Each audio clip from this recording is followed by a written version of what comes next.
Vaheguru, Vaheguru, Vaheguru,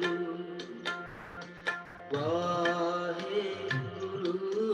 Vaheguru, Vaheguru. Okay, all right. Sat Sri Akal ji, Manvir Singh ji. Sat Sri Akal. Vaheguru Vaheguru ji ka khalsa, Vaheguru ji ki fateh.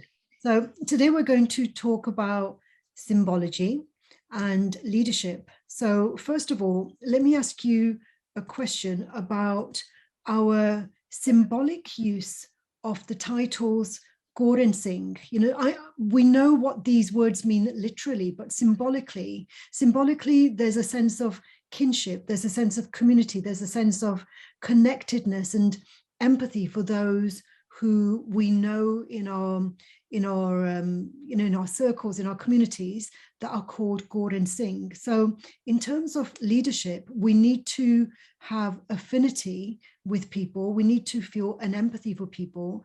And my question to you is this: I know, like in the work that you do, you probably work with a lot of people who are not Gaur and Singh, you know, so how do we create this affinity and influence with people who are not part of this, our Sikhi community, for example? Just to start with the core one, usually people translate to be princess, but if we actually look at the way it's actually a masculine word, not a feminine word. You have Sikhs who are called Akali Kaur Singh, and Kaur Singh is actually not an unusual name. So Kaur actually comes from the word Kanwar, which means not prince, but crown prince. So just in itself, it says something about leadership and women. So why not princess? Why not prince? And why crown prince? Meaning you are next in line of inheritance. You are you're the heir to the throne, really. So that's a big responsibility in terms of leadership, something that a prince would have, the leadership, and a crown prince would have. Regarding Singh as well, obviously we know means lion, but if you go a bit more deeper with that a lion in a jungle is somebody who cannot be subjugated, somebody who cannot be enslaved. Even though you can have lions in the zoo, the lion, even within captivity, still claims sovereignty, still claims independence, still claims self-respect. That, for example, a lion will try to roam around a cell to declare that you have enslaved me physically, but you cannot do it me mentally. So these are very powerful. According to how do we relate this to non-Sikhs? So I think that in the sense of which we use word core first, and how we linked it to how we would relate it to the non-Sikh community, that when we realize that somebody is called a core, obviously for our tradition it'd be a lady who was named with the name core, then you realize that a person would the name would remind them of grace and dignity in their leadership with others, their interactions with others.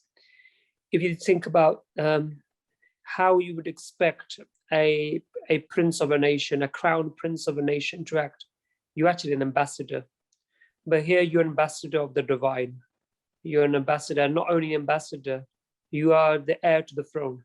So this is something you realize that when you're in such a position, you have to build relations with others because your responsibility. A crown represents responsibility. Kingship represents responsibility. So as Sikhs, we take responsibility for the world. We take responsibility for the community. We take responsibility for the other, even though they may not be Sikhs as well, for their safety, for their protection, for their dignity, for the peace. So this is something which I think that the word core kind of would bring to me in terms of relating it to non-Sikhs. In regards to Singh and relating it to non-Sikhs, where Guru Tegh Bahadur Ji Maharaj in Bani says, that do not fear anybody, do not frighten anybody, that nor are we scared, nor do we bully. And as a lion is very powerful. A lion is that powerful that is known as king of the jungle. I think to me, as a Guru Sahib is reminding us that you're a lion, but use your power, whether it's that your intellectual power, your political power, your physical power, not to scare anybody, and not to be frightened either, not to bully anybody, and not to be pushed over by anybody as well. And with that power of that, you interact with everybody. However, you are not swayed by others. You are not influenced by others. By that, you dilute your identity. A lion roams around the jungle, and obviously within the jungle, there's lots of people. But it has its own way. It has its own way of walking. It has its own way of doing things, and it doesn't, under any circumstances, dissolve its identity, compromise its identity. So that's kind of what Singh, in terms of others, that's my kind of reflections. Okay, brilliant. Yes. And in terms of, I see, I get your point that if you are the crown prince, you want to influence everyone. So you embrace everybody, not only those who are similar to yourself, you embrace the whole community in its totality.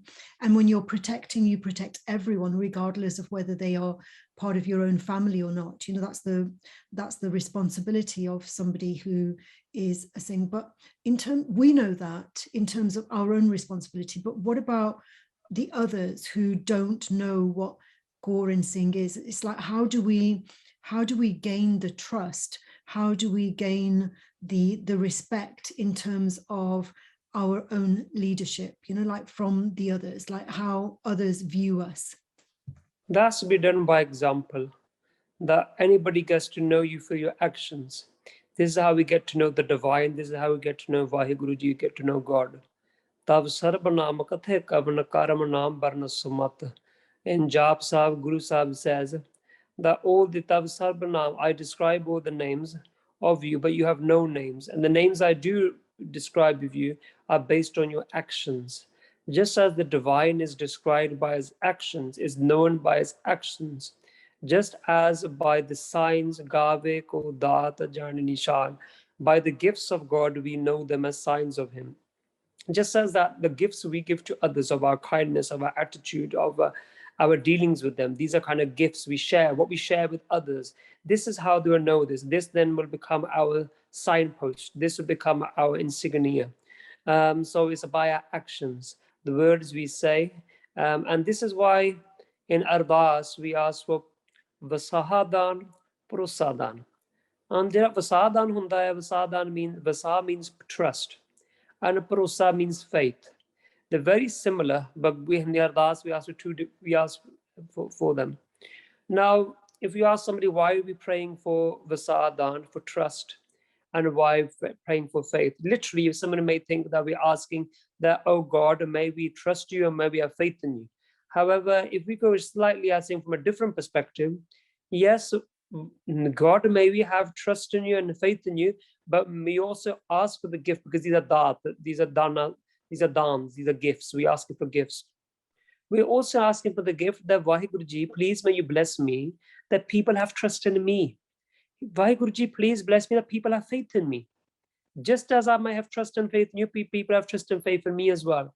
And that will be by the words you say and the actions you do. So it's very important to have as a Sikh that we are seen, we are active. Sikh is not a passive person. Sikh is not somebody who be sitting at home. Bhai Sahib Veer Singh very nicely describes in one of his literature that a Sikh is apni surat nu balwan karna, is what a Sikh is. Somebody who keeps their consciousness strong, their inner spirit strong. And that a Sikh is somebody who is doing a daily sangarsh, a daily struggle. And that means that somebody who's very active, and active in the sense of you're fighting your mind and you're always on the go, you're active. A Sikh is not, but otherwise the opposite of that would be sitting in the caves.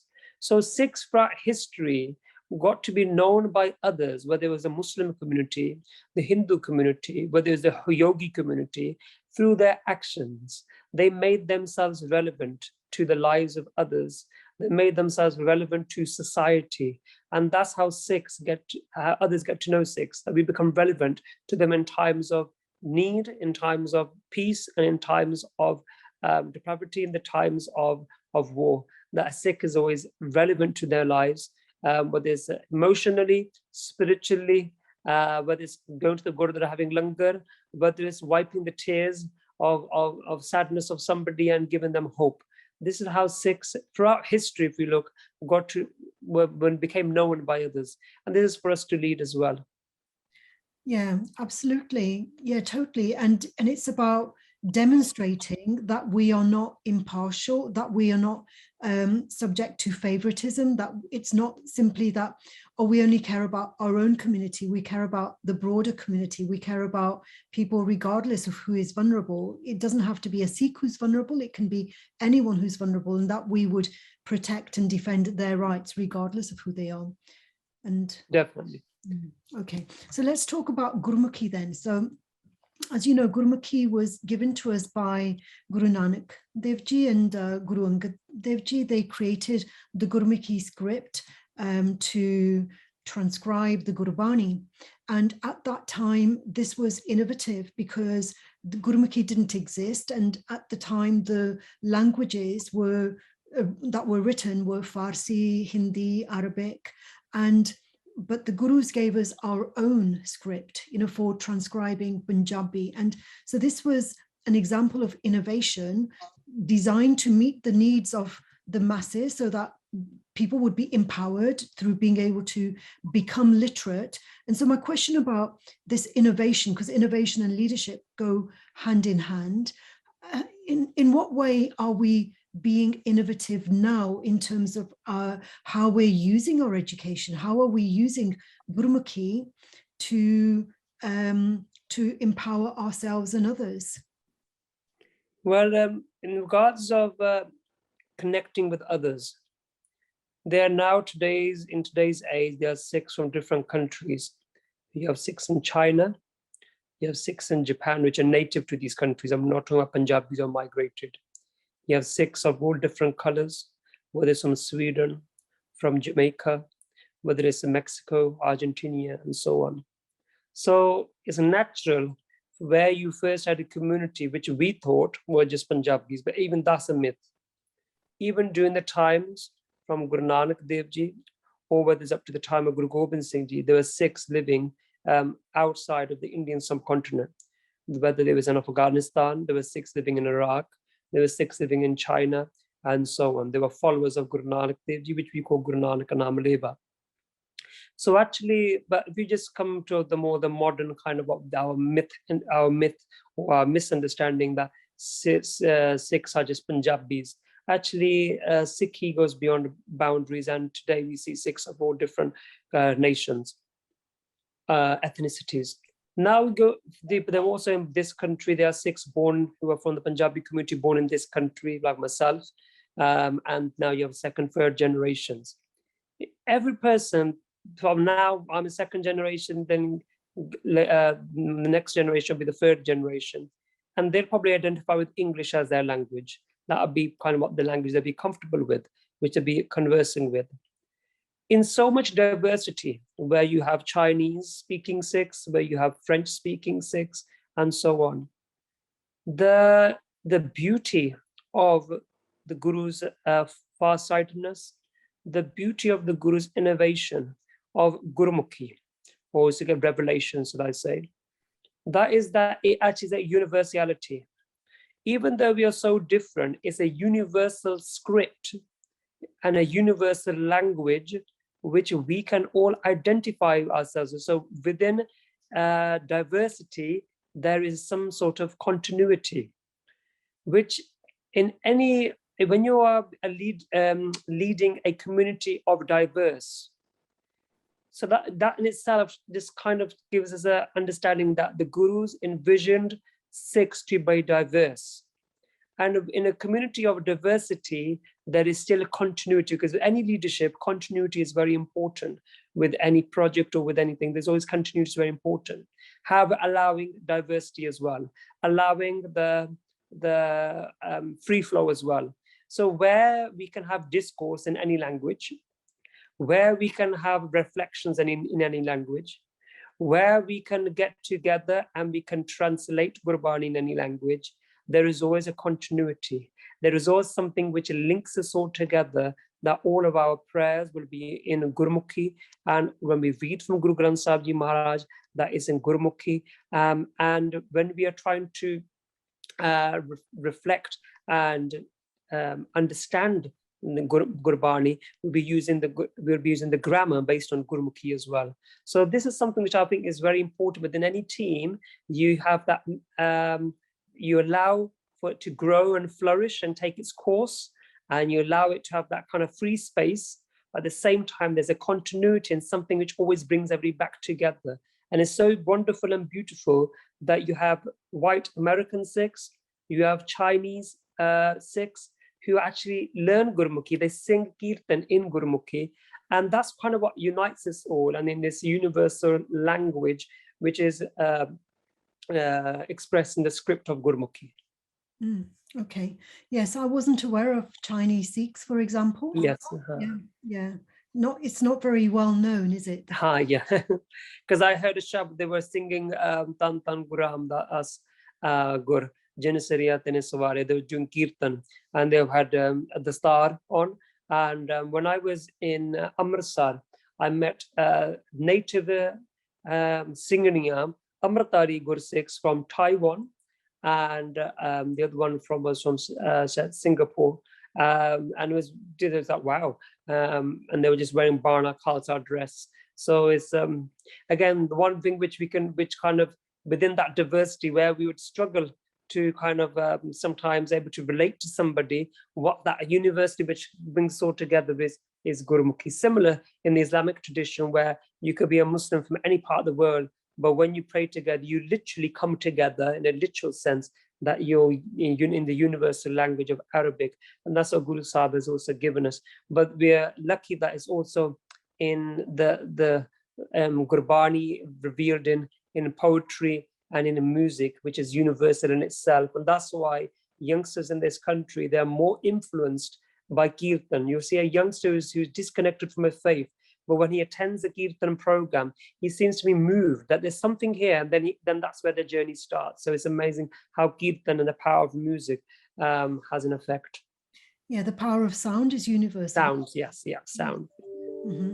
Okay, brilliant. So let's talk about two things, symbolic behaviors that radicalized, that transformed society in the time of Guru Nanak Dev Ji. He introduced the concept of langar and seva, through the Sacha Sauda story, where he fed the hungry yogis, and then when he created Kartarpur, the community in Kartarpur, he established the langar where everyone from different castes would sit together and eat regardless of their position, regardless of whether they were rich or poor. So this was radical behavior. It transformed society. This one act was like demonstrating like how important equality was, and it disrupted the status quo, because up to then people who from higher castes would not eat with lower castes, and so this was very uncomfortable for them, but they had to break through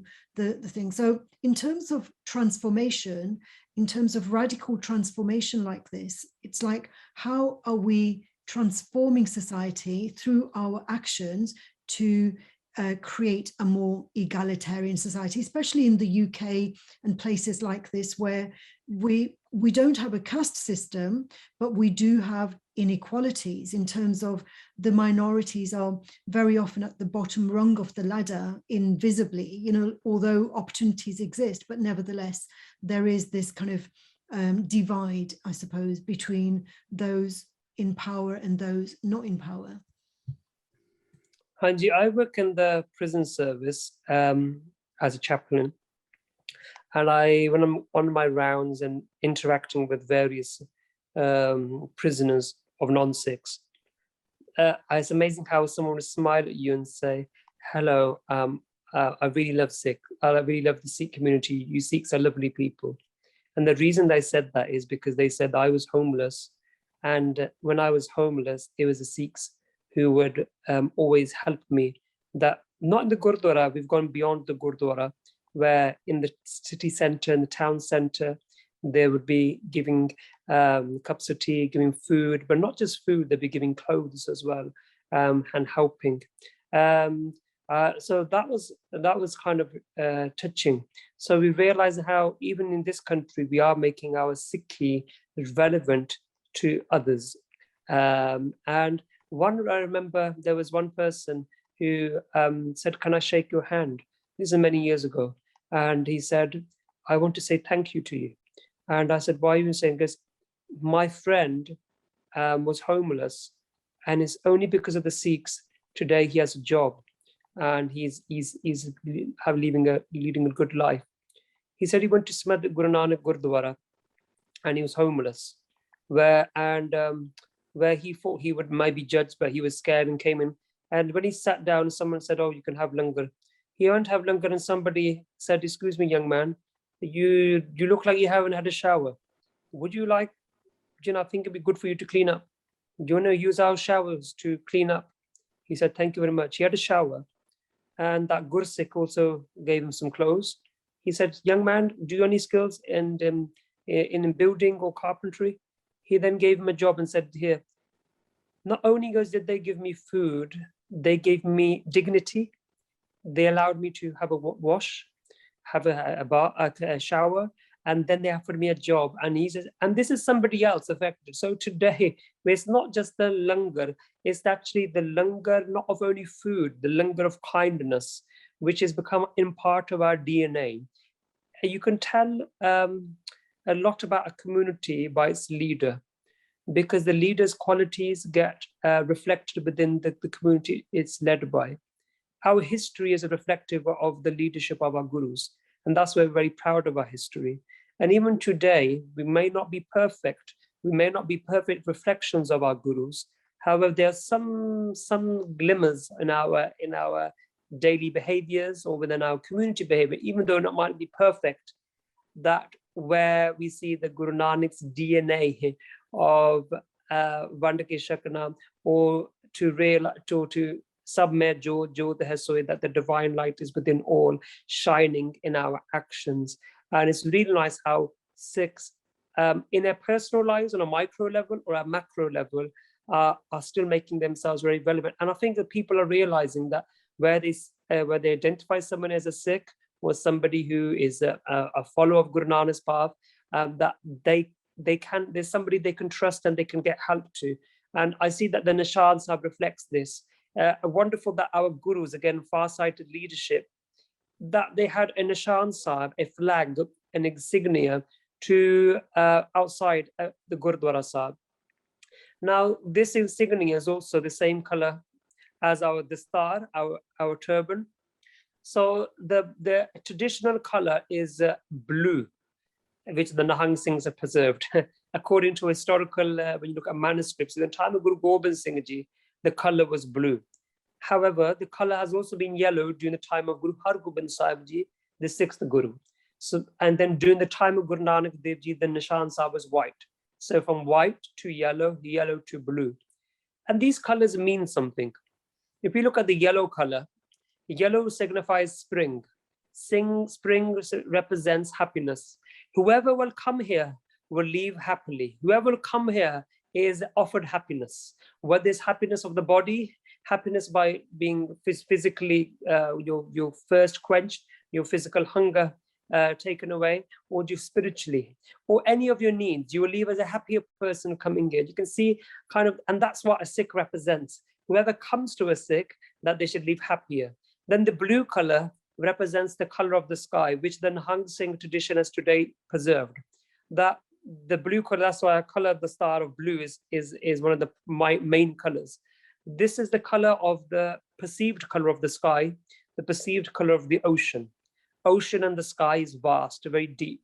And so should the nature and personality of a Sikh be. It should be very deep, very profound, very meaningful, and spiritual. The sky is vast and does not discriminate. And so a Sikh does not discriminate. When they see the blue flag, they know not to discriminate. They know that just as the sky provides for all, the ocean provides for all, a Sikh will provide for all. So whether it's the yellow color or whether it's a blue color, even our colors in itself inspire us in our leadership and give us some leadership qualities to remind us constantly and to also remind others as well. What about the white then? What did the white symbolize?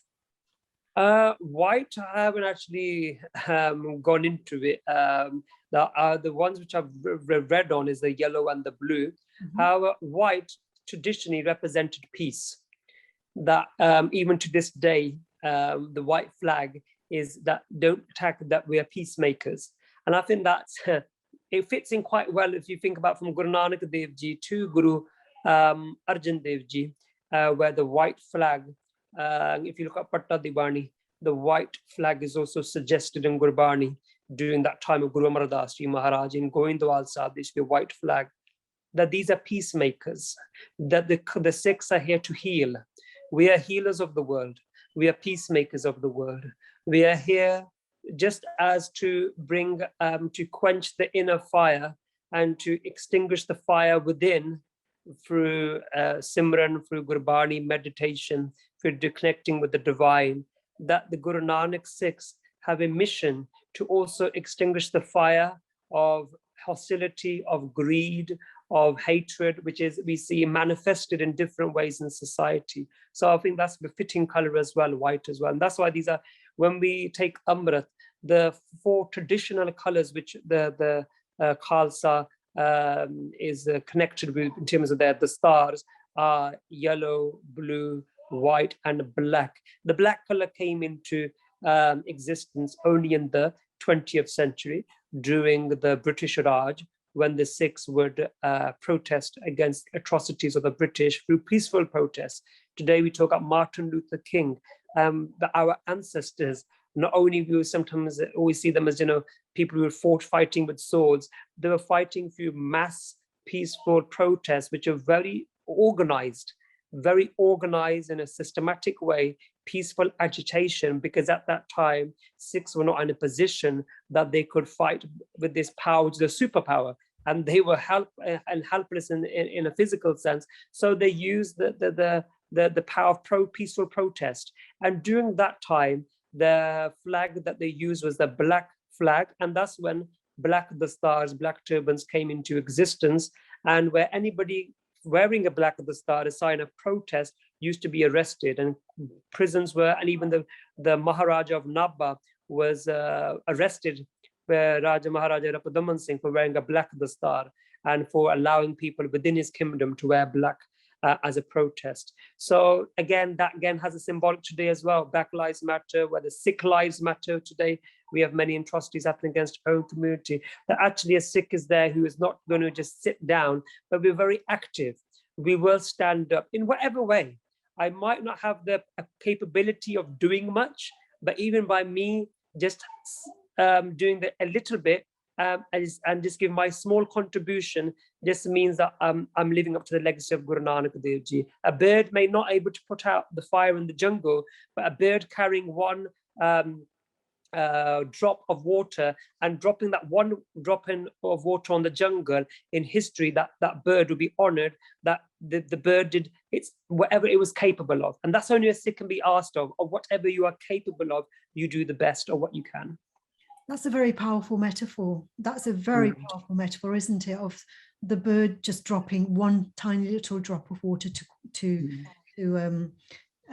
so what about the saffron, Nishan Sahib, then? So why do we see saffron now? There has been a saffronization of our Nishan Sahib. The saffron color in Punjabi is called Kesari. In no Sikh historical text will you see Kesari Nishan Sahib mentioned. It part of Vaiya, which is a text from the 18th, mid 18th century, based on it's a diaries from the times of Guru Hargobind Sahib Ji up to Baba Banda Singh Bahadur. The parts who were bards had diaries. These diaries were preserved and then put together in a manuscript called Part of Vaiya, later named Guru Ki Sakhiyan. In there is mentioned blue Nishan Sahib. Nowhere is it mentioned Kesri Nishan Sahib. In our colors, which is in our Rehatnamis, by Daya Singh mentions yellow, Peet Rang, but it is not mentioned orange. The orange, if you look, I don't know if you remember the movie Nanak Naam Jahaz Hai. Very early, I think it was made on the 500th anniversary of Guru Nanak Dev Ji's Gurpurab, 1969. And in that movie, they show Sri Hazur Sahib. And when they show Sri Hazur Sahib, if any of the listeners or viewers pay attention, the Nishan Sahib, Sri Hazur Sahib are yellow color. They're not orange. I remember when I was younger, my Taiji got a Surupa Sahib from Sri Harmandir Sahib. This is when I was very younger. The first recollection of a Surupa, it was not orange, it was yellow. So we can see in the recent years, there's been saffronization of the Surupa, of the Nishan Sahib. And it seems this actually, because for every nation, every religion has unique colors which is associated, any movement. The communist movement was with red. In where you see Muslim gatherings or in dargahs or within the mosques, you'll see green color.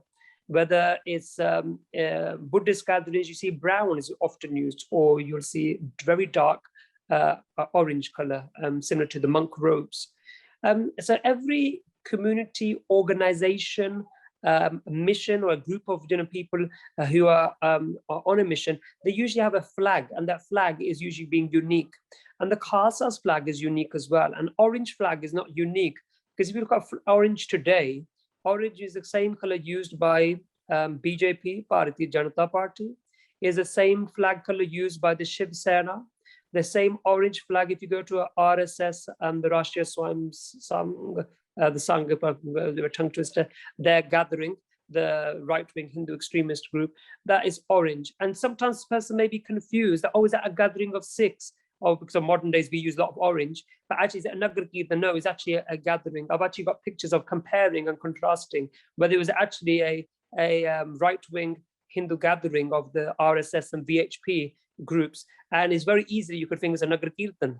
So actually, it seems to me that there is, this is my personal, as an academic and somebody who has interest in history, that there seems to be a saffronization of recent history, where our Nishan Sahib, Chamkaur Sahib, in 1986, Chamkaur Sahib, the Nishan Sahib was blue color. After Kar Seva, meaning construction work happened to the Gurdwara, the Nishan Sahib changed to orange.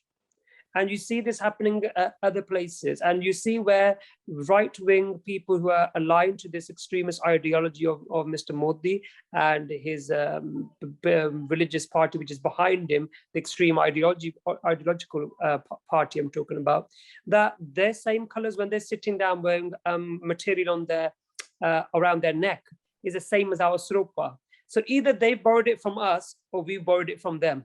And again, then it comes down to the Jabla Khalsa Rehenyara. We are very unique.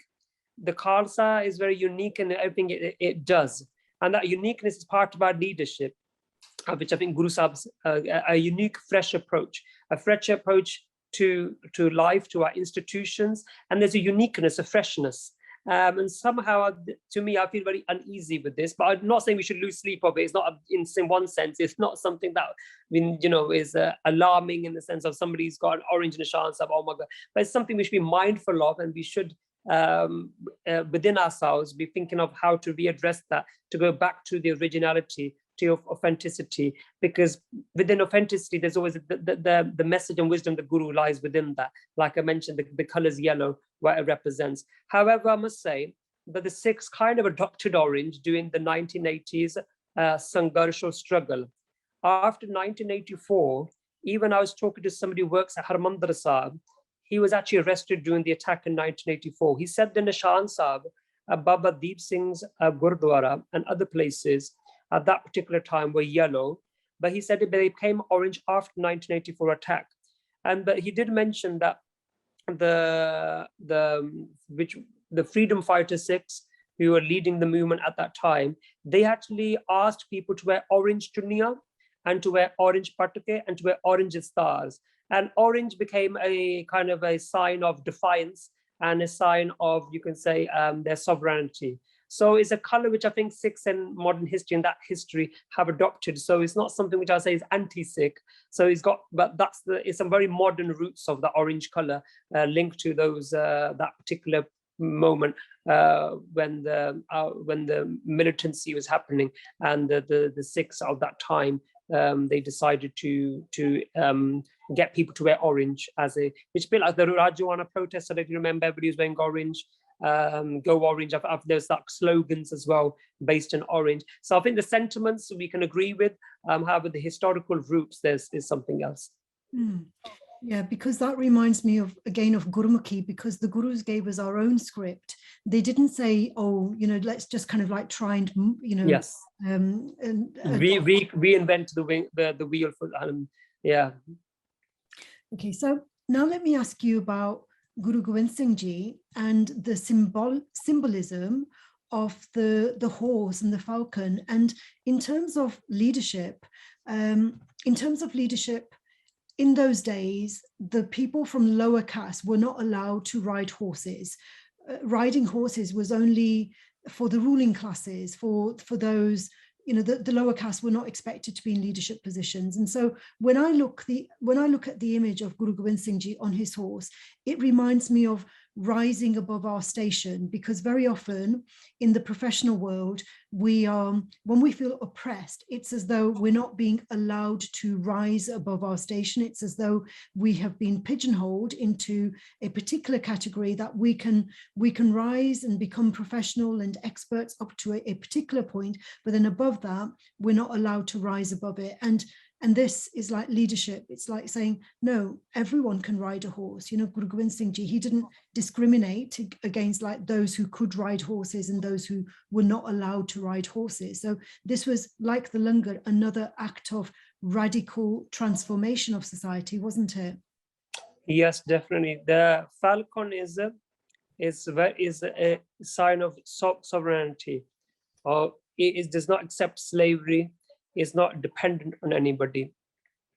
And I would say that that's what Guru Sahib says, that you should be free like a falcon, that you should be sovereign like a falcon, that whether nowadays people are becoming enslaved, not physically, but you see the enslavement of social media, where today I was just watching the news where we're talking about young people falling into depression because of the shackles of social media, of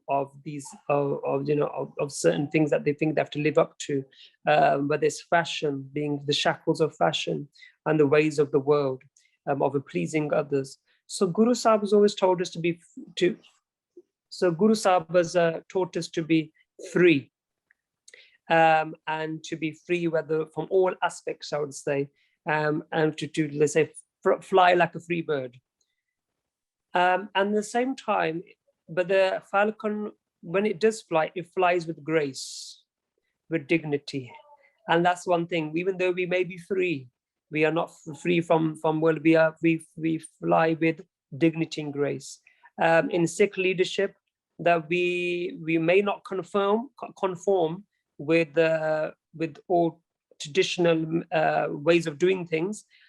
However, the things which we do, even if they're unique or new, we'll do with the grace and dignity. Then we got the horse, where Guru Sahib not only said, I respect those who weren't able to ride the horse, where at the time people were told that only the aristocrats or the rulers can be on horses. Guru Sahib empowered his followers that you will also get on a horse as well. That you will not allow anybody to limit you, that you will not allow anybody else to tell you where your limits are. And this reminds me of a leadership where when a good leader will say there's no limit to your success, that there's no limit to your success. I'm not talking about limit, but I'm saying there's no limit. I'm not referring to indiscipline, meaning, there's no limit to you can do what you want. I'm not talking about that, meaning you to your progression. And so Guru says there's no limit to anybody's progression. And he empowered them and said, come, sit on the horse, I'll make you sit on the horse. You sit. And this is what a good leader does. He uplifts them because the leader is already standing.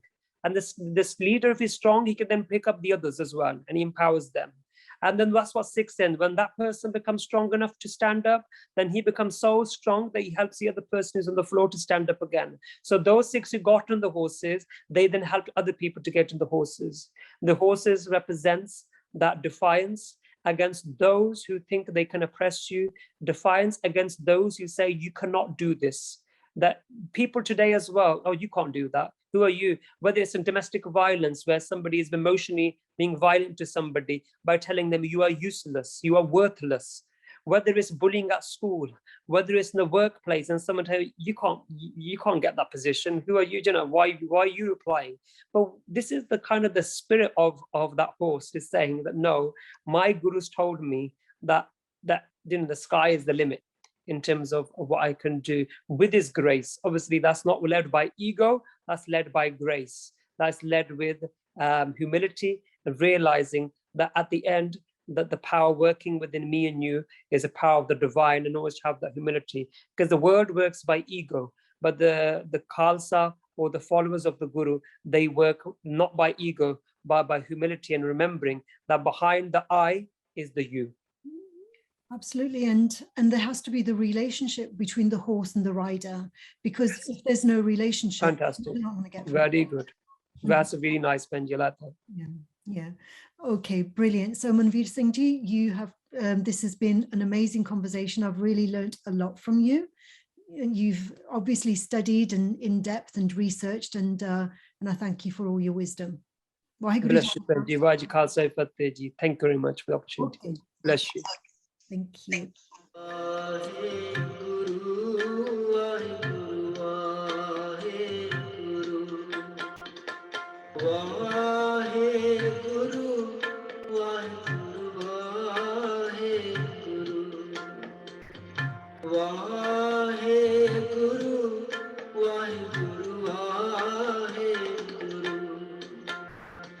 Wow.